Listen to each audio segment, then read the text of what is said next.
The Metropolitan Police have scanned the faces of over 1 million people in London, stealing their biometric data without their consent, using their controversial live facial recognition surveillance vans. Every time someone walks near the van, they are treated like suspects forced into a digital lineup against an undisclosed police watchlist. Independent studies show the technology discriminates against people of colour. The police's own research shows that at certain settings, 22 out of 33 people falsely identified were black.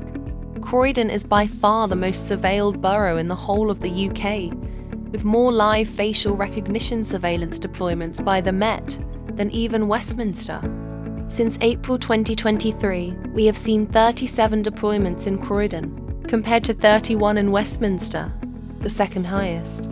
Croydon has the largest black population of any borough in London. The neighbourhoods targeted by live facial recognition surveillance are the town centre and Thornton Heath, where racialised communities are concentrated. Predominantly white areas have been spared. Live facial recognition surveillance is an oppressive instrument of control, which targets marginalised groups like people of colour. It's the latest form of racialised surveillance.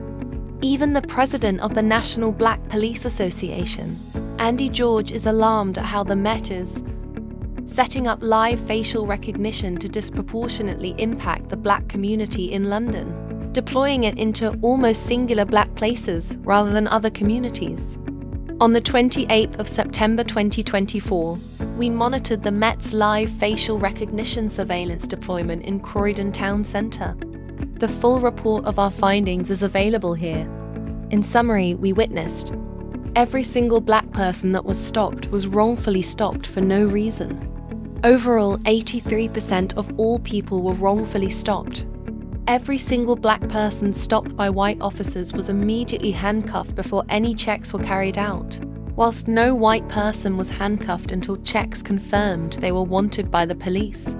Black people were stopped for 2 to 3 times longer than white people. One innocent black person was handcuffed for over 30 minutes, humiliated for no reason. Clearly, such technology in the hands of an institutionally racist police force inevitably produces racist outcomes.